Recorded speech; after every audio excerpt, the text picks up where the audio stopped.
Yo pertenecía al crucero General Belgrano, yo era conscripto en el crucero General Belgrano, ya hacía un año que estaba, o sea que yo lo conocía prácticamente de punta a punta.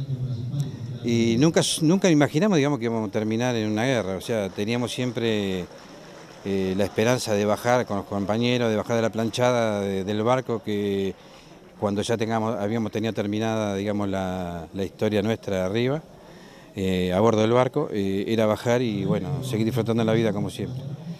Bueno, se dio todo este acontecimiento a partir del 2 de abril del 82, donde fuimos informados sobre la recuperación de las Islas Malvinas. De ahí se empezó una restauración prácticamente del barco, en algunos aspectos, como para poder tenerlo a punto, como para poder salir a alta mar y estar mucho tiempo afuera.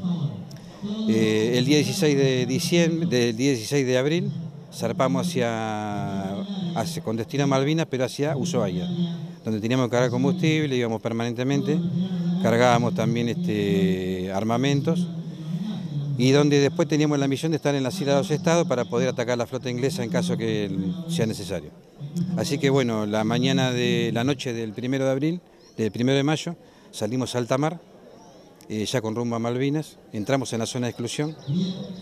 La idea era atacar al Hermes, uno de los portaaviones grandes que ellos tenían, que lo teníamos a tiro de cañón, como a las 6 de la mañana, 7 de la mañana, del día 2 de mayo, pero recibimos una orden que teníamos que volvernos. Entonces salimos a la zona de exclusión, volvíamos como debajo del Banco Burwood, en dirección a las Islas de los Estados, y ahí es donde nos ataca, digamos, el submarino Conqueror.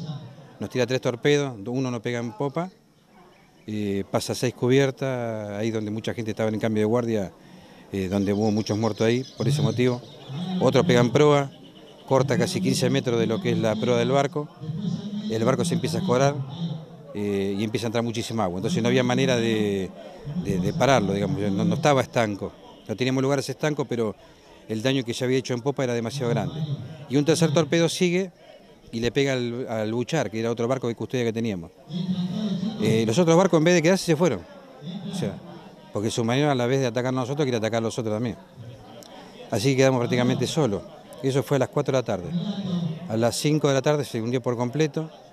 Nosotros ya, por supuesto, estábamos algún en balsa, otro en el medio del mar. El mar estaba con agua de 5 grados bajo cero, 3 a 5 grados bajo cero, temperatura ambiente 30 grados bajo cero, viento de 110 km por hora, 120, o sea que era difícil escapar, era muy difícil. Así que bueno, en el caso mío me tuve que tirar casi a 6 balsas, porque había que tirar la balsa, se tenía que abrir la balsa, levantar el techo para que se infle, era todo un proceso. Y en un momento donde había tan poco tiempo de abandono, que era de las 4:20 a 4:25 a las 5, que prácticamente ya el barco estaba hundido, era muy difícil abandonar el barco, casi 1000 personas. Entonces los que pudieron salir, salían, y los que no podían quedaron atrapados dentro. En el caso mío me tuve que tirar al mar cuando ya no tenía opción, porque una de mis balsas se había pegado mucho al barco, y el barco, al haber tantas olas tan altas, se movía de una manera de que me podía tragar. Entonces me tuve que tirar al mar, nadé hasta donde pude, me congelé. Y justo había una soga que fue milagrosa, porque venía de una balsa que estaba alejada. Y yo me agarré de la soga, me quedé con la mano casi congelada. Ahí quedó la soga agarrada en mí. Entonces me vio un compañero, me fue trayendo hasta la balsa. Y cuando llegué a la balsa, había 3 personas que se estaban ahogando, prácticamente tragando petróleo, porque estaban sobre una mancha de petróleo. La sacamos, la pusimos dentro de la balsa.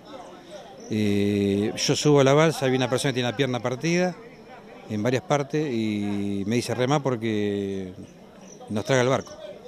Entonces yo empiezo a remar con un remo chiquito que había encontrado ahí, y si bien no me alejaba, tampoco me llegaba hacia el barco. Claro, me mantiene en el lugar.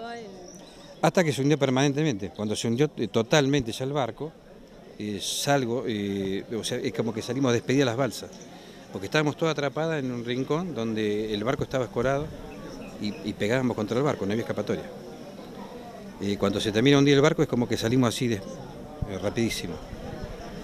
Bueno, y después nos fuimos dispersando un poco, había muchas balsas juntas, nos dicen que es mejor abrirse, porque si no sabríamos, podían encimarse las balsas en caso de alguna ola y podía morir más gente. Entonces los que ya estábamos en la balsa tratamos de abrirnos y después las corrientes de mar nos fueron llevando para distintos lugares. Yo estuve casi 48 horas en alta mar, dentro de la balsa, congelado, con nosotros muchos también, teníamos un muchacho quemado adentro que el agua congelada lo mantenía vivo y sin dolor.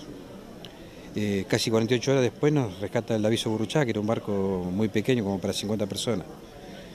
Y rescató 363 personas, entre las cuales estoy yo. Así que le debemos la gran vida a ese barco, arriesgando su tripulación, arriesgando todo, le debemos todo. Así que lo tenemos ahí en el altar, digamos. ¿Tuvo mucho que ver Malvinas con después tu dedicación a lo artístico? No, porque yo ya venía con eso de hace mucho tiempo, ya de chiquito pintaba, dibujaba. Sí tuvo que ver el hecho de buscar una salida como para no estar... o sea, si bien yo no pensaba permanentemente, el tema era la vivencia de la gente que tenía uno alrededor, que de repente uno lo dejaban de lado, que yo hasta familia, por ahí que yo para no tocar el tema, pero realmente lo que necesitábamos nosotros era sí tocar el tema, que nos pregunten, que nos acompañen, nos apoyen. Es lo que muchos de nosotros no recibimos, en el caso mío no.